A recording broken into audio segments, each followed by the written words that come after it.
Welcome to the Class of the Little Sass podcast. I'm your host, Carrie Millspaw, best-selling author and award-winning motivational speaker with over 20 years in the personal development industry. I believe that the more you know, the more you grow. With each podcast episode, I will educate and empower you, girlfriend to girlfriend style, on how to create a happy life, from motherhood guidance, career and business advice, to feeling confident in your relationships and everything in between. This is Real Talk Radio. Let's jump right into today's episode.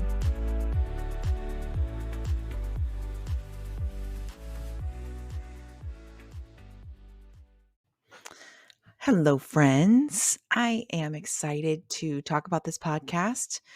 We're going to talk today about unlocking possibilities and learning to say yes with faith, not just yes and crossing your fingers behind your back and hoping for, just for the very best outcome and wincing as we say yes, but learning to say yes with faith. And this is wisdom in your gut that takes years of experience, but I'm going to share as much of it as I can with you today. Just this past week, past month, past 2 months, God has laid this particular episode on my heart to talk about, because there's something about when you learn a technique, you just assume everyone else has that same technique. At some point, God must have shown them the same way of living, and I'm just now showing up to the party and just now figuring it out. But the real thing is you master something and you just assume everyone else has it. And you forget to go back and teach others how to do the same thing. And I was reminded over and over today, especially, that what I know in my heart, never take it for granted, never assume others know it as well. Get crystal clear on how you can portray this message in little tiny bite-sized chunks so someone else can learn and grow and have an amazing life and enjoy their walk with the Lord and not feel frustrated every day and not feel invisible, that God's not listening. And does God just love some other people more than me? Why is this person being blessed, Jesus, and this person's not? I used to be that way too. Because when you're in the waiting, just kind of, you feel like you're in the wings of the stage of life, waiting for your turn, your cue to come on stage at any minute. If you have a theater background or acting like I do, you understand exactly what that feels like. Your heart is racing and you're just standing there waiting for that cue. Is it my turn yet, Lord? Is it my turn? And we're just going to unravel this today, because God has shown me so many little tiny pieces of what to share with you. So as I record this, it's a Sunday, my favorite day. I think Sundays are for slowing down. The Lord has shown me that I've been going a little too quickly. Just that's life, not just moving, but, a lot of big contracts with clients landing on my lap, a little unexpected, but not, just starting faster than I had assumed. So you just need to catch your breath. And Sundays are for catching your breath. I believe you can pick any day of the week that works best for you, but I like to go to church if I can. I don't beat myself up if I don't, because the Lord is all around me, but I do really feel like my empty cup gets full if I do get to go to church and just being with the body of the Lord, just being with other believers is just refilling, especially if you're an empath and you love that energy of other believers around you. I get so blessed just by seeing someone next to me react to a praise and worship song, or seeing the church have that emotional reaction to the words, the lyrics, the things that just make them realize Jesus is Lord. And it just wows them. And I, of course, as an empath, feel their energy. It's twice the blessing. So that's why I like to go, not just to get educated, but that feeling of getting my cup refilled for the week. And the Lord has shown me some signs I need to slow down. Slow down, Carrie Lynn, slow down. I've got some stories for you. I've got some messages for you. I've got, my body has been in Michigan for a couple weeks now. I think this is our third weekend in Traverse City, Michigan. And my head still hasn't caught up because, and it's getting there, because I haven't slowed down. I haven't absorbed. I haven't processed. If you're a processor like me, the only way to really process everything that's happening instead of reacting to life and being more proactive, you need to stop and get quiet. Let your brain catch up. Oh man, so many situations in life where that's true. And you can't hear the voice of God when you're so busy, busy, busy, And I'm a girl with a checklist kind of girl. That's just it. I want to cross things off and do things and get there and get this done because I know Sunday's coming and I want to relax with a free, clear mind that I earned this. Girl, I earned it. I don't know if you're there with me too, but if I left all my stuff to do for Sunday, then I don't get to relax. And it's the perfect reboot if you have a Monday through Friday job or your career kind of pulls you in like I do. Mine's a little more flexible, but for the most part, I do not work on the weekends. And it's kind of a nice vibe, So as we dive in, I was getting ready for church this morning. I like to listen to podcasts. That's why I create them because I'm a podcast junkie.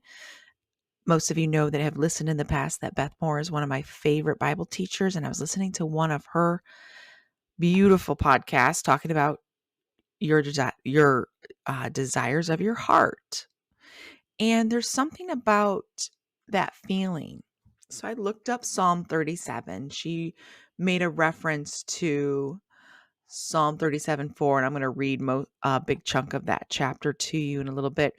But this one pulled at me. Delight yourself in the Lord, and he will give you the desires of your heart. Well, what does that mean? Delight myself in the Lord. So I went a little deeper with that, and that just was a little extra filler on what I wanted to talk about today anyway. So God, it's kind of interesting. I'll get a little ping from the Lord or a download that says you need to talk about this. And then he starts giving you content. It's kind of cool. I don't know if you're a blogger or a writer like me or a content creator and you have that freedom to talk about whatever God lays on your heart. It's kind of fun when you have a topic in mind and then he just keeps giving you content and downloads and dreams and conversations and all the things around you. It's kind of fun seeing God work like that. So what is it about saying yes? And why is it that there's some people out there that are like, yep, I'll go. Yep, I'm in. Yes, I'll do it. Invite me. Yes. And they don't even know the details of what they just said yes to. Is there a part of you that envies them? They're like, wow, you're so confident. How did you do that? And that's what this podcast is about, is learning that confidence and that self-esteem. And it's going to come from faith every time. It's just always that is the root of confidence. And I've said it and beat it over your head so many times throughout these episodes that I've created for you. But how do some people, is it a personality thing? Is it a faith thing? Is it, well, you've just been a Christian longer than me? What creates that confidence to just say yes? Because there's personality types out there, and let's just digress into those. There's those that are just there's that one party girl we all know that's like, yep, I'm in. She's an extrovert. She's outgoing. She wants to talk to everybody.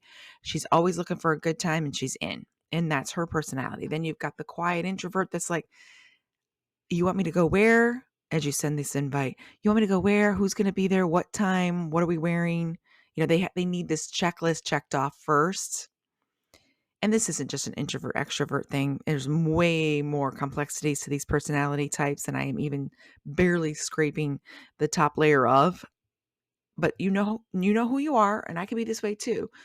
I don't know, my gut's saying I might not like this. So who's going to be there? What time is it? What's the weather going to be like? Can I look cute? That's a big thing for me. What am I going to wear? I don't know if you're that girl. I want to know exactly what I'm going to wear before I say yes. And just going into that, before you jump all in. And then there's the people that are like, let me think about it. Let me pray about it. And I'm related to some of those people. There's all kinds of a mix. I've come from a big family, 5 kids. We're all different. Mom and dad were very different. Dad's an introvert, mom's an extrovert. Us 5 kids are kind of a mix of everything in between. I've got a sister that's kind of all in and wants to play. And then I'm more reserved. And then I got some sisters that are even more reserved than I am. And then I've got a brother who's going to think about it probably for a month, not to pick on my beloved brother, but he'll think about it so long that it's expired by the time he wants to do it. And my dad can be that way. My dad is that way. They're both very much alike, where I remember growing up and my mom would say, I'm like, can I get to a sleepover at so-and-so's house tonight? Go ask your dad. And that feeling of dread, like, really? I have to go ask my dad. Okay. And my dad was always in the garage. That's where he was either working on cars, working on something. He's a carpenter. He's a handyman. He does everything. He likes to paint cars, painted airplanes for my uncle's airline for a long time. So daddy's in the garage. To this day, you can find him out there. That's just that's his man cave. A lot of men have it. Your daddy might have too, or your husband. So I always know I'm in for the long haul. Here we go. Better pee before I go. It's going to be a trip. Um, Let me get into the garage. Okay, hey, Dad. So, and I think there's parts of it that my dad was just happy to have us in the garage with him for a minute because, he's all by himself in there and doesn't get quality time with his kids, but he's working on something. So maybe getting a child in there for a little bit. I don't know if he kept us there longer on purpose because he wanted quality time with us, or which I believe is one of his love languages, or if he truly was going through a checklist in his mind. It felt like torture. Dad, can we go to so-and-so's house to spend the night? Okay, who's going to be there? He would ask. What time? Is their parents home? How long will you be there? When are they picking you up? What are the ages of these kids that are there? Do you know them? Do you go to school with them? Who are their parents? And then there was a lot of silence in between the questions, a lot of painful silence. Okay, Dad, are you going to answer me or what? Because I'm supposed to call her back and let her know if I can come or not. They're supposed to pick me up in an hour and I need to pack a bag yet. Just that awful agony of waiting and waiting for Dad to say yes or no. And most of the time it was no. And I don't know if my dad was listening intuitively to an answer from the Lord, because he's very much like me. We're listening to the Lord, that feeling, that God presence, or if his mind, this is how he's wired too. He's doing a checkbox of yes or no in his brain. And there could have been some fears mixed in with there. Maybe there was someone that would have been in that presence that he felt he couldn't trust if his daughter's spending the night somewhere, and his way of protecting us. I feel like my parents were a little overprotective, but there's also a gratefulness on the other side of that, because I did have a good childhood. I didn't experience some abuse that so many people have. There were times where I could have been exposed to something and wasn't. And you can't keep your kids in a bubble. And God doesn't want to keep you in a bubble either. That's what this whole episode's about, is that freedom of saying yes and knowing you're going to be taken care of on the other side. And there's so many of us that are cutting ourselves off of some really yummy opportunities, some really great experiences in life, because we won't give ourselves permission. We won't say yes. God's already over there ready to give you the blessing, but you are keeping yourself stuck in the no. And that's not K-N-O-W. That's no, capital N, capital O. You're stuck there. The Lord's ready to give it to you, but you won't say yes. You won't give it to yourself. You won't allow yourself to step forward. You want to stay stuck in fear, and the Lord is not the author of fear. I say this so much, it's so repetitive. Put that on replay. The Lord is not the author of fear. He does not give us the spirit of fear. That is not of the Lord. And if you're in fear mode, you're getting that energy from the devil, the enemy, not Jesus. Jesus doesn't dish that one out, guys. He just doesn't. So why are we stuck? What is it that you want so bad? Your heart's desire, like Beth Moore was talking about today in a podcast of hers. Look it up if you haven't. If you haven't joined my dear Beth Moore on that journey, her podcast is, I'm looking it up real quick because I love her, Living Proof with Beth Moore. I don't know why I needed to look it up. Goodness. But there's just some things there that we do. We're waiting on the Lord, but really we're waiting on ourselves. There's times when it's a timing thing. We say yes, he says yes at the same time. And I feel like when I was a little girl waiting for Dad to give me permission, I was never going to get the yes. And when he did actually say yes, I'm like, really? I can go? Holy cow. I get to go to this birthday party or whatever it is. I felt like I'd won the lottery. And there must have been, the timing was right. Dad was okay with it. He felt peace. whatever. I mean, only he can answer this. We'll have to get him back on my podcast to ask him, drill him these questions about childhood, which is always fun to put your parents in the hot seat. Do it while you can. That's all I got to say. Do it while you can. But I think a lot of it is timing too. So I have given myself, I'm a big fan of Proverbs 3, 5, and 6. Trust in the Lord with all your heart and do not lean onto your own understanding. In all your ways, acknowledge him and he will make your path straight. My brain wants to quote the King James Version because I'm, that little Baptist kid that grew up in church and learned all my verses in the King James Version of the Bible. But I was reading it off of online Bible here in front of me. So trusting in the Lord with all your heart means to not lean on your own understanding. Your own understanding is flawed. It only knows a teeny tiny bit of what really is going on out there. You've got very limited understanding. You've got limited resources to knowledge. You have limited sight. You cannot see the path ahead. Only the Lord can. I don't know about you, but I only want to be besties with the guy that can see up ahead, right? That's the person I want in my back pocket all day long, is the one that can see up ahead. Can you see up there, Lord? Because I can only see, maybe the first mile, but you can see the next 50. I want to know what's coming up. Should I pull over and stop? Do I need more gas? Do I need to slow down? Should I go to a rest stop? Lord Jesus, show me. Show me, show me, show me. That's a prayer of mine all the time. Show me truth, Jesus. Give me wisdom because I want godly wisdom because I don't have the understanding of the Lord. I have limited understanding. I have limited knowledge. And always acknowledging him on your journey so he can straighten that path. And what does that mean? Does he just take the winds and the curves out of it? I think it means, and this is just my interpretation, it means that he makes it a little less bumpy. It might have some winding curves to it, but he's going to give you plenty of warning. It's going to have a little street sign that's got curve up ahead, dangerous curves up ahead. It's going to have a speed bump up ahead sign. You're going to get a little bit of knowledge just right before so you can adjust your speed and going through life because he's going to make that path a little less bumpy, a little less complicated, a little less cumbersome. That's our Jesus. Embrace it. But back to saying yes. So I have gotten to the point, and I could write a book on just saying yes. In fact, that's, I wonder if I should make a little devotional about that. Interesting. Huh. Wow. Okay. Sorry. Lots of Jesus pressure coming through. I got to get this next book published first, which is in the editing phase and it's getting ready to be published. But I would love to have like a little quick devotional about just saying yes, learning how to jump all in.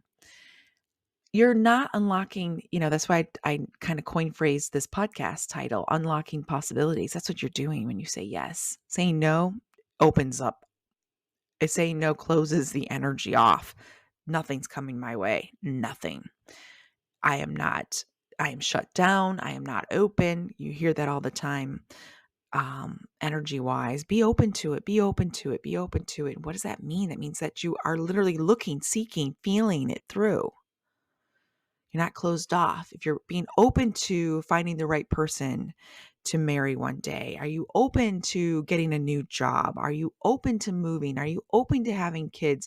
Are you open to having a better relationship with your children, your spouse, your family? Be open means that you're exploring possibilities. When you are on lockdown, closed off, nothing's going to come your way. I mean, I'm not going to say nothing or never, because sometimes God does knock us over the head with a brick with a possibility because we're just so shut down. And he's like, hello, I've really got a big plan for you. And you're just so stubborn. What's going on with you? Sometimes we have to trip and fall into a possibility, and it happens. It happens. God can work with all our personality types and all our craziness, but life's much easier when you just unlock it yourself you can feel it in your heart. I'm open. Jesus, this is good. I'm open to this. I believe you have my greatest heart's desire. on paper somewhere with it written in a Sharpie. He's not like, "Oh, Carrie wants this. What? That's nice. Too bad." And I'll tell you the truth, I hate, with a capital H, this term that people say, because I feel like it's blasphemy in some ways. Tell God, if you want to laugh, make God laugh, tell him your plans, or something along those lines. In other words, they think they have a plan and then God derails it. What if you consulted with God first before you made the plan? How about that? That's where we screw it up. We go in going, God, I want this, this, and this. And he's like, you want this, this, and this? Guess what that's going to get you? uh, Dead, sick, disease, lonely, angry, sick. I mean, it could be a long list of bad, bad things. It's like, if I gave you your desires of your heart that look like this, it could equal pain. And he doesn't want to do that to us. Jesus is delighted in our joy. He loves seeing us happy. The Lord is not looking out to hurt you. Sometimes it feels that way when he shuts a door that you really, really, really wanted open, when he's really trying to protect you. Because something on the other side, you didn't see it coming, but he did. So he shut it and locked it. The closer you walk with the Lord, the better this makes sense. And it makes so much more sense. It doesn't sound like a bunch of woo-woo crazy stuff out there. That's not what Jesus is about. The scriptures tell it. Jesus' love letter is the Bible. You want to learn more about the Lord? Read the Bible. Take the bite-sized chunks, digest them, process them, learn them. So, when you're asking for that one thing, say yes. Don't get your checklist out. Okay? Let me kind of paint the picture of what this looks like. I have asked the Lord for a lot of things. And every single time, and when I ask him, I'm broad. Lord, we need such and such house. This was 8+ years ago when Shyla and I were moving in Las Vegas from home to home. The house I was renting at the time, it was my friend's home. We were there 6 years. It was time to move on. We needed a bigger home. She wanted to move back into her house, fix it up and sell it. And it was just time. It was just time. But I didn't know what was out there. I just kind of had like a little baby checklist, like I kind of wanted this, but Lord, I just know we need a roof over our head. It needs to be affordable. What's interesting is when you're just like all in, yes. Okay, this is it. The timing feels good. Let's just go. Don't get in your way. Don't get in his way. Don't get in your own way. Let it happen. Just say yes. It's after you say yes that you realize the checklist that you asked for was there. And I'll be honest, some of those little boxes that you had on your list, not only did God check those off, he added a few extras that you didn't even know you wanted, but maybe your heart's desire was there. They're that unspoken wish list that God knows because he knows our heart. He's omnipresent. He knows your thoughts, your feelings, your heart, your true heart's desire. He knows. You can't hide it from him. You may say, Lord, I really want a job that at least I make this much for. Or like, let's say I'm looking for 6 figures, 100K. I need at least 100K with this job. Okay, here it is. But you didn't ask for this, but I'm going to throw it in there. It's a little frosting on the top or sprinkles and a cherry on top. You didn't ask for really cool teammates that are also Christians. You didn't ask for flexible hours, but I gave that to you because I know in your heart that's what really makes you happy. I didn't tell you how awesome the team would be or that there's a few other people in there that you really get along with well and you're going to enjoy yourself with them. You didn't ask for that, Carrie, but I'm going to throw it in there too. That's what the Lord does. That's what he's done in my life repetitively over and over again. I asked for a house 8 years ago. I got the house and he's like, but you know what else would make your life better, Karen? You didn't ask about this, but I thought of it for you. You would really like it if your daughter could walk home and to and from school and literally see her from your back porch, your back bedroom balcony where I could. She was in middle school at the time. I could hear the bell ring from the school. It was that close. I could hear the intercom. And I was working from home, and it was just that self-assurance, that comfort Jesus saw up ahead. I'm going to make your path a little straighter, Carrie. You didn't ask for this, but I'm going to give it to you. because I know you're a mom that loves her daughter and you love being home from, working from home and that flexibility. You want to be a hands-on mom, and you'll feel so much better if you know your baby girl is right there, like 6, 7 houses down, going to school every day. You didn't ask for that, Carrie. You also didn't ask for a fireplace, Carrie, but I know you would really, really like to decorate that fireplace at Christmas. And you would really enjoy it on the cool winter nights of Las Vegas, and how cozy that little fire would make your heart so happy. You didn't ask for it, but I knew it was in your heart. Because there's sometimes we just limit ourselves. We're like, well, I don't want to be too picky. I don't want to ask for too much, Lord.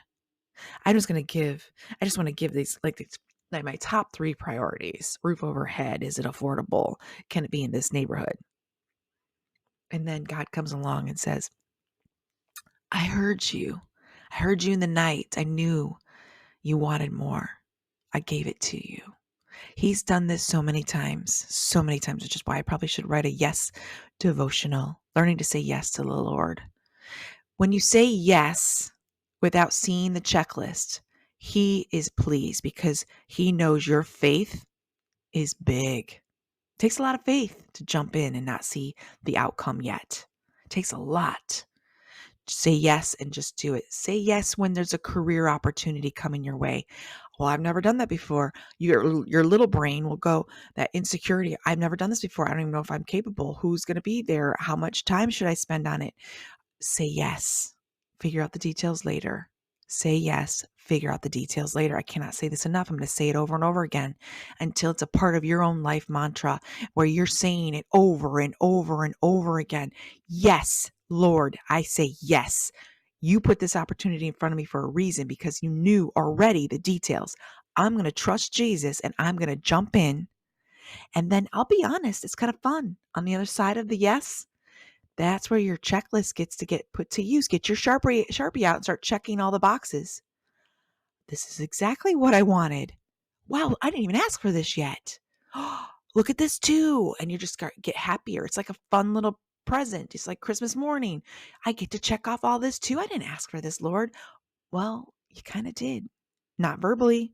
You didn't even put it in writing, but your heart wanted it. You were just too afraid to ask for it. Or you felt like you're being picky, or I'm being too high maintenance. There's so much of that. We're like, Lord, I really, really want this, but there's a part of us that wants to back down in humility. And that's okay. There's nothing wrong with being humble. Say, well, I don't want to get so picky that this doesn't exist. What if it does?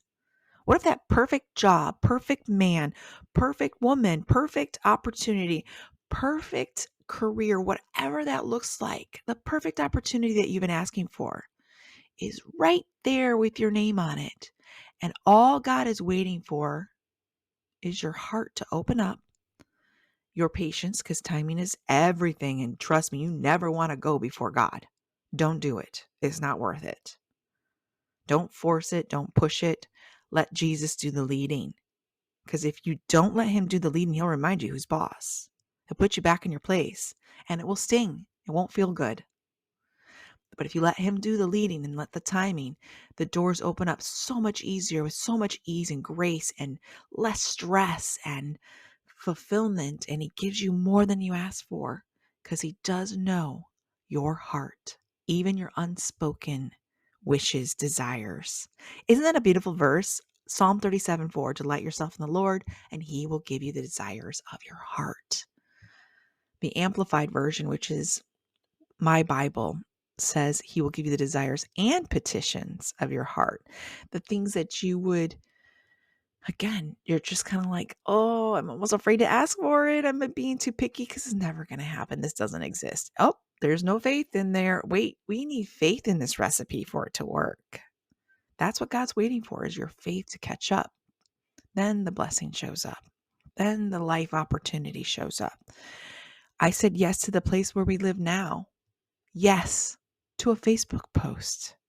Didn't know the details, didn't even know the location, didn't even know what the external part of these townhomes look like. I didn't know anything. And it was like Christmas morning over and over and over again. because I could feel God tell me, just go, keep going, keep going. You don't need to carry, get your head out of the way. I got you, girl, I got you. And there's just something so fun about that, so exciting.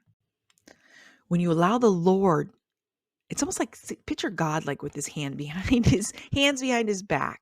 Pick a hand, like, I don't know. That's what it felt like. It was like, Carrie, say yes. And then he would show me his right hand. And I was like, oh, I love that location. I've been wanting to be in the East Bay side of Traverse City. Oh, I'm not done, Carrie. Let me show you some more. You already looked at these properties and you put them as a desire deep in your heart. You don't even know that 2 years ago, this exact location that I'm living in right now as I speak was already imprinted in your heart. You saw the first few homes being built and you planted a seed of desire in your heart. You forgot, Carrie, but I didn't. That's the Lord. I didn't forget because I love you and I care about you, and your desires of your heart are important to me. And I truly believe that when you walk with the Lord, life just gets easier. It's when we run away from him and then come back treating him like Santa Claus, begging for something, that things don't work. You've got to have a relationship first. No different than trying to get a loan from a bank. If you're a brand new customer and you don't have that trust, that relationship of, okay, this person deposits and withdrawals and has good credit and pays their bills on time and is pretty reliable as a customer, merchant, whatever they're called. I don't know. I'm not in the banking industry. But okay, we see your patterns. Now we'll give you a loan. I'm not saying you can't just come up and have a brand new relationship with the Lord and start working on things, the desires of your heart. But it sure is a lot easier when you've already had the relationship in place, because you already have that connection. You already have the patterns in place. You already have the Lord, this is me again. Not that he doesn't know who you are. He knows everyone and he knows everybody's thoughts. But when you have that relationship with, and you're walking with Jesus hand in hand on a daily basis, this flows better. It flows easier. You're not a, hi, God, do you know me? Stranger. I need a loan. You're like that bank. Who are you? We don't have a relationship yet. And the Lord's relationship, that is the number one relationship you should always work on. God and you. Number two is you and you. Your relationship with God and your relationship with yourself is the two number one important relationships you should work on. The rest falls into place when you work on those two. And don't leave God out of your plans. Don't leave God out of your life. You're missing out. That's all I can say is you're missing out. So as I said yes to the pressure of moving, yes to this Facebook post, because honestly, I just gave up. I was like, I'm not going to look for a property. I'm not going to go on all the websites. I'm just going to let go and keep doing what I can do and trust in the Lord. When the timing's right, he'll pop in with the right exact thing. And I could feel it and I just knew it. Because you have that sense of urgency along with some peace. Like go, go, go, go, go. You don't need to look right or left. You don't need to double check anything. Just say yes. And as I said yes, then I did the research. Once things were in process and movement, once God saw, okay, she's moving forward. This is, I'm seeing that she's making progress here. Then I started to get little bits of information, because where I live is so brand new. It wasn't even on Google Maps. I couldn't even do any research. I'm so frustrated. I was just like looking online, trying to find what I could. It was just little snippets of baby information and barely any online information, and so vague, but I was trusting in the Lord and saying yes. And with each new discovery, I got more and more excited. It's like, yes, this is perfect. No, that's perfect. I love the location. It's in the country, but close to the city. It's close to both my sisters. I love the location. I love the colors. I love the hills. I love golf. It's next to a golf course. I love, love, love. You can see the bay as you're driving in. I was so excited. It was like Christmas over and over and over again. Every day I would learn something new and got even more excited. This will work. Wow, Lord, I couldn't have planned this better myself. Nope. Trust me, you can't. No one can do what God can do. No one. Let him do the work. You'll be so much more happier. And sometimes we think if we can control the outcome, we'll get what we want. When we really actually kind of suffocate what we want, we don't give it any room to breathe because, again, you made a checklist and you might have left off 5 items you thought were not even possible because your faith is very tiny. Your trusting in the Lord is really tiny and still needs some work. Your faith muscles need flexing and building and strength. That's why I keep pressing on you to have a relationship with the Lord, because that's where the faith muscles come into play. That is when you are truly growing in Jesus. No different than going to the gym and trying to bench press 200 pounds right out of the gate, not even lifting 40 pounds before that. Not going to happen. Not going to do it in ease and grace either. It takes time. It takes repetitive behavior, repetitive actions to get there.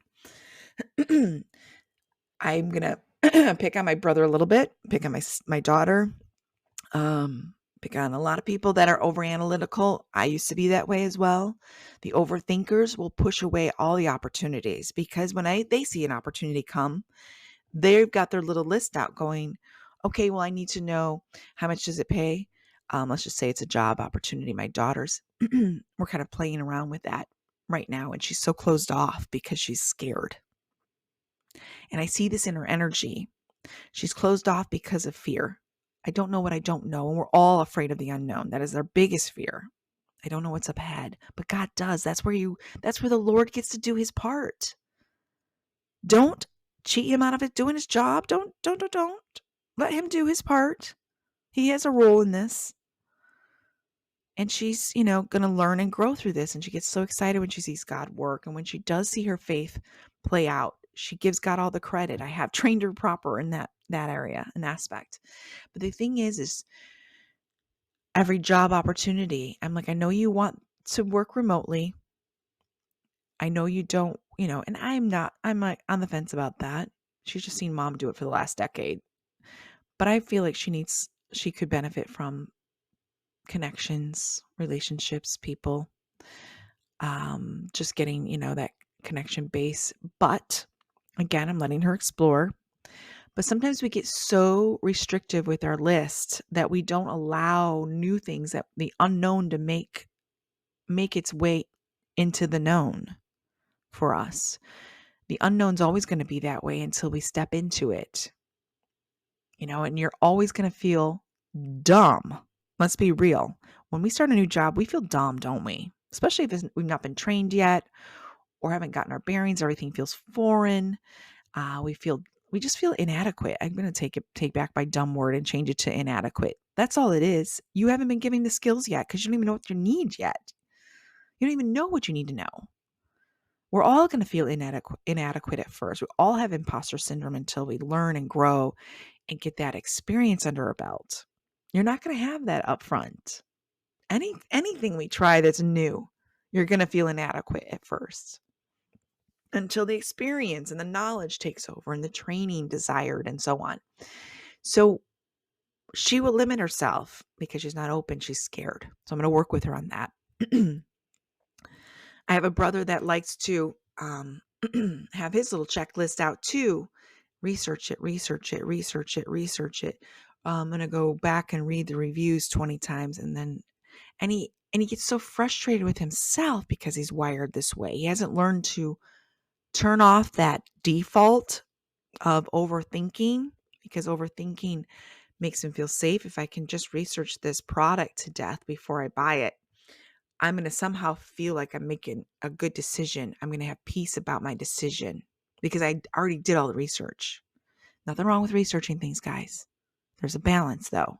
If you're researching for days and the opportunity is expired, it's over, it's gone, you're missing out. Now you're in your own way again. God gave you something and you just blew it off. You got in the way.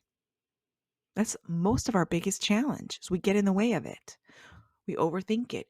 Most of the career opportunities that I have gotten that were for the best of my ability, for the best of my career path, grew me into the next phase, into the next step, was preparing me along the way for, again, another bigger opportunity, molding me into the person I am today, was because it just said yes and didn't get the details.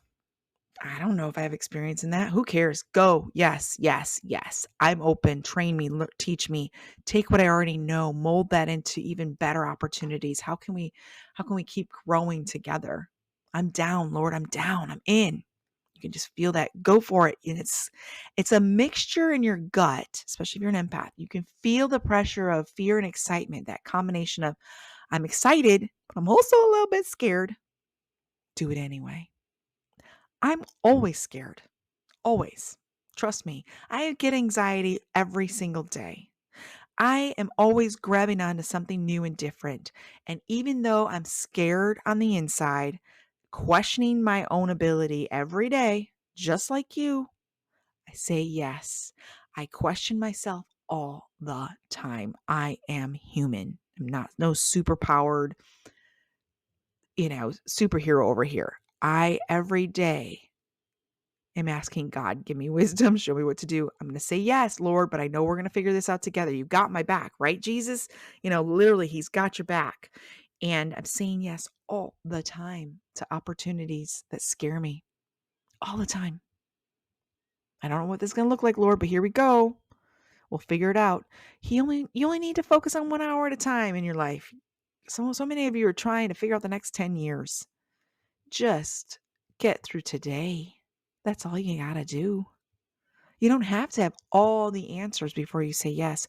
You don't have to have the entire staircase in front of you with bright lights on each step and a written out checklist of each step and what's involved before you say yes. You just need to take one step at a time. You only need to see the first step. That's it. Then God shines a light on the next one. Then you take that step. Then He shines a light on the next one. And you take that step and He shines a light on the next one. Doesn't that feel way more yummier and way more possible? I can do that. I can do that step. We put so much pressure on ourselves to have to know everything before we say yes. No, that's not how it works. You will shut it down every time because it's scary. Super scary. Super, super scary. Getting that yes in your gut, that gut feeling, do it. Just do it. I quit my corporate job a decade ago with that feeling of yes. Lord, I'm going to just go off and do a commission only thing and break away from them. I don't have everything in place that I wanted before I said no, before I quit, but I know the Lord is telling me to do this. As soon as I said yes, all of a sudden things started to fall into place again. All the things I was waiting for to show up first before I said yes didn't happen. I needed to say yes first. It's like, that's the flow. That's like the door opening for the rest of the pieces to fall into place. It's that first domino that needs to be knocked over is the yes. Yes, Jesus. Then the other dominoes start to go in perfect harmony. Watching the Lord work is exciting. I can't imagine life without Him. Don't want to ever know what it's like to go through life in the dark. Literally. And sometimes our little brain that wants to control so much because it makes us feel safe, and it's just an illusion. Control is an illusion. No one has full control. Nobody. And it is an illusion, and we all have it. We want to make us feel safe because if I just have all my little checklist, my spreadsheets and everything, it makes me feel better. I'm the same way. But you're not going to see the dominoes fall yet. We want to see them first. Like, well, if I say yes, what happens? Can you show me step 2, Jesus? And then step 3 and step 4, step 5? Nope. You aren't ready for it yet. Can you imagine how overwhelmed you would get if you saw the entire staircase lit up with big bright lights and all the checklists that go with each step? You would run away screaming. I can't handle that. That's way too much. Exactly. That's why God just shows you the first step. Step 1, Carrie, say yes to this property that you just happened to see an hour after it was posted and be the first to respond. Say yes. There's not very much information on this post, Carrie, but you can feel it in your gut that you're supposed to say yes. It checks a lot of boxes. Do it. But I have so many more questions, Lord. This is the typical dialogue. But I have so many questions, Lord. I don't know. Well, wait. Why am I jumping all in? Wait. I could feel my body going, wait. Let me double check with my daughter. No. I can't wait for her response. I need to do this. I'm in. And then he's like, okay, let me show you some more. You're going to get excited. This is where it gets fun. You also wanted this, this, and this. You get to have that too. Oh, and you get to have that. And you were going to let it go. I saw you take it off your list. You penciled it in and then you erased it. And you're like, I don't know if I need it. But you know what? Me, Almighty God, saw it. It's a desire of your heart. You might have erased it off your list, but it's still in your heart in permanent ink. I seen it. I know you want it. It's okay. You get to have it. God doesn't put limits on us. We do. Isn't it? This is just such a yummy episode because I just love seeing God work. It's so exciting, so exciting, so exciting. It's not the same as the woo-woo, I can manifest the law of attraction stuff. This is not at all what I'm talking about. That's very, very different because guess what? I'm going to give you a truth bomb right now. God will help you manifest the desires of your heart, and so can the devil. But with the devil, it comes with a price. It's going to come back looking for payment, which is your soul. That's why you see so many wicked people that are also abundant. They're also rich. They're also famous. Satan can help you get things too, but it comes with a price. The Lord has your best interest at heart and is going to open the doors to protect you. Open the right doors that will lead you to the desires of your heart. He will not open a door that's a death trap, but the devil will, because he doesn't love you unconditionally, doesn't care about you. He seeks to destroy. He's a joy killer. He wants to seek and destroy you. That's his job. Destroy is a big word. Really contemplate that. What does destroy? If your life was destroyed, what did that look like? Wiped out, family gone, health gone, financial distress, your well-being wiped out. That's what his goal is. Who do you want to follow? The one that's got my back? It's going to take care of me all the way into eternity? Or the one that's looking to seek and destroy? Yeah, I'm good. I don't need to have that person as my master. And a lot of us choose the enemy as your master by default because you didn't choose Jesus. You got to choose one. It's one or the other, the light or the dark. There's no in between. There's no gray area. It's just not that way.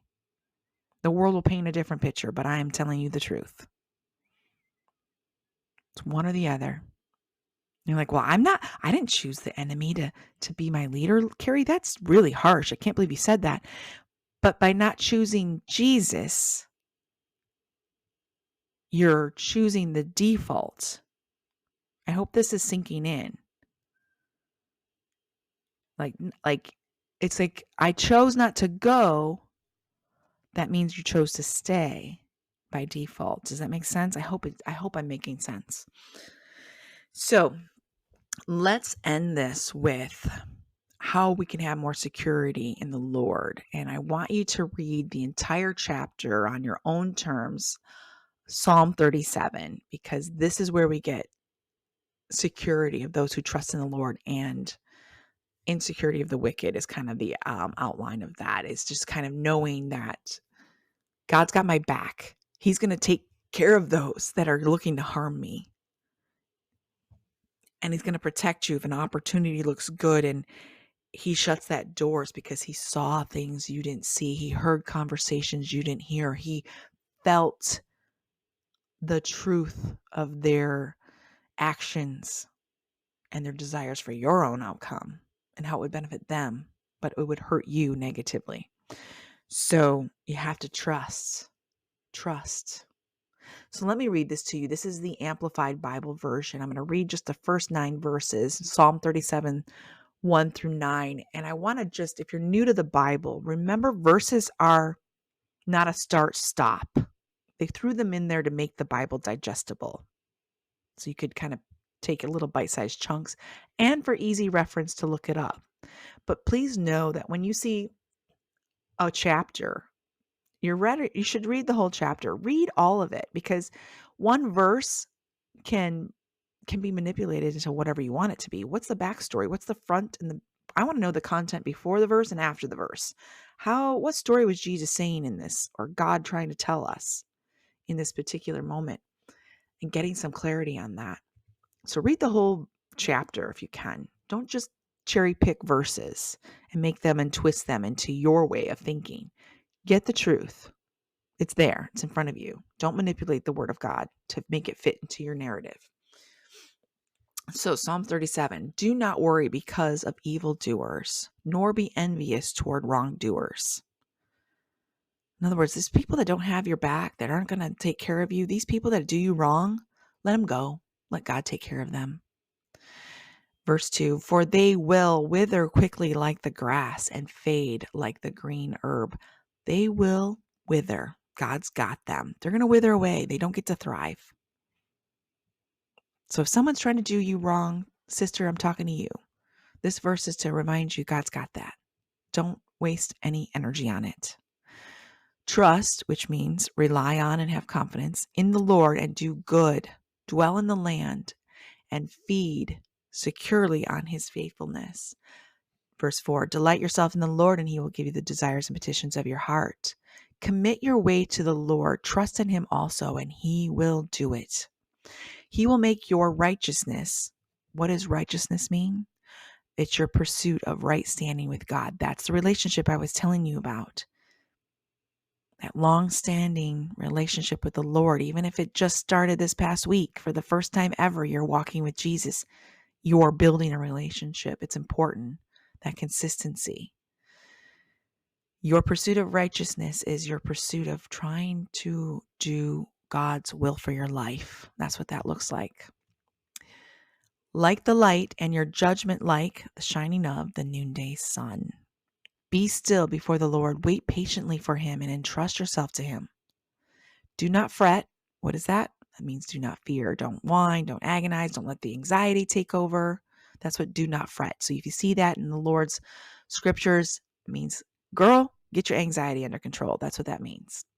Because of him who prospers in his way, because of the man who carries out wicked schemes, cease from anger and abandon wrath. Do not fret. Again, it's there. Don't be crazy, lady. It leads only to evil. That's verse 8. I'm going to say that again. Cease from anger and abandon wrath. Do not fret. It leads only to evil. So when you're in an anxiety state, it's taking you backwards. Leads to evil sounds so intimidating. What does that look like? Well, when I'm getting anxious, now I'm like anxiety. Now I'm going to try to comfort that anxiety with some really bad behaviors and comforts. Maybe I'm just going to drink myself into oblivion because I'm so anxious, or I'm going to do another behavior that's not healthy for me. Could be any other addiction. That could be retail shopping over addiction. Look at all the things we do as comforts to try to curb the anxiety. Could be drugs, could be alcohol, could be gambling, could be overeating. It could be, again, over shopping, overspending. That's why God says, don't fret. Don't let your little anxiety go off in a tangent. Get yourself back on a healthy state with healthy behaviors. Verse 9, for those who do evil will be cut off. For those who wait for the Lord, they will inherit the land. And I want you to keep reading kind of the rest. There's 40 verses in that chapter, and I want you to just kind of digest it on your own time, because I think when we read the scriptures by ourselves and have that quiet time with God is when you get what you need. You get that little highlighted verse that seems to speak to you and gives you exactly what you needed for that day, week, month, whatever that looks like. And I want you to just have that alone time with the Lord, seeking what verse jumps out at you, almost as if God came out of the heavens and highlighted it for you. It's good stuff, guys. Walking with Jesus is fun. Makes life a lot easier when he surprises you. Again, just picture Jesus with his hands behind his back and then saying, okay, now pick the right hand. Oh, look, it's what you wanted too. Oh, wait, I got something else for you. Oh, you didn't ask for it, but I knew you wanted it. Oh, and you wanted tall, dark, and handsome, but did you ask if he could has a good job? Because I got that for you too. I'm just being snarky now, but think of the desires of your heart. even the ones you didn't say out loud. He knows they're there. They're written. He wants to give them to you too, especially if they're good for you. He's not going to give you something, sometimes he does allow negative things in our lives. Sometimes they're lessons. They need to teach us, grow us, steer us back, help us stay on the path, because I don't know about you, but when I learn things the hard way, they really stick. It really, really, really sticks. And I tend to not go in that direction anymore. That's what God wants for your life too. So I hope this episode really, really helps you flex your faith muscles and get really clear on, I'm going to start saying yes and let God surprise me with all the fun stuff. Instead of whipping out your checklist and going, no, no, no, no, let me make sure it's got every little thing. I know sometimes in the past you might have said yes and it wasn't a God thing and you were disappointed. You're like, see, I knew I should have asked if it had anti-lock brakes, like when you're buying a car. I knew I should have asked if it had this. It doesn't have what I want. Really? I did this with my car too. I said yes before I didn't even test drive it. I just knew. Yep, this is flowing. I'm not going to question it. I'm not going to stop it. I'm not going to get in the way. It was more than I had on my checklist. It had more bells and whistles than I even asked for. And I don't know about you these days. That's the way everything is, isn't it? Your phones, your electronics have so many things we never even would use or know how to use. But we got them anyway. It was a bonus. It was the cherry on top. And that's how God works. Over and over and over again. I can tell you so many stories of where I just said yes. And they're like, you sure you don't need to read the fine print? I feel God's presence in this moment, and it's a yes. I'll read it eventually, and I'll probably be surprised by some things and probably happily surprised. But when the Lord's in control, I know He's got me. It's a God thing. So I hope you also build your wisdom, faith, and all the things. And it's a learned behavior. This is not your defaulted, wired personality that you have molded and shaped throughout your life into who you are today. This is a learned behavior that needs polishing. Again, goes back to lifting weights in the gym. You need to learn to lift these faith muscles, really work them. Got to work them little at a time. Start with something small, work it through to get to the level where you're asking for really big, big things. I still have a long ways to go. There's still a lot of things that scare the crap out of me every day, all day long. And say yes, watch the Lord work. Say yes, watch the Lord work. And only when you can feel His presence in the yes. If your gut is going, whoa, that intuition's like, red flags, red flags, red flags. I'm scared. Is it a fear of the unknown? Or did you truly see a reason to be afraid? Like some criminal coming at you. That's different. Learn to know the difference. Pray for wisdom. Pray for godly intuition. Pray for discernment, and you'll get it. And life is more fun. Share this episode with someone that really needs this word today. Share it. Spread it around. Like I always say, don't hoard it to yourself. Give people a reason to unlock more possibilities in their life with this episode. Big hugs, big love. See you on the next episode. Hi there, friend. If you enjoyed this episode, do me a favor and double check that you're subscribed or following. And if you've got a quick 30 seconds, it would mean the world to me if you could leave me a 5-star review and share what you specifically liked about this episode.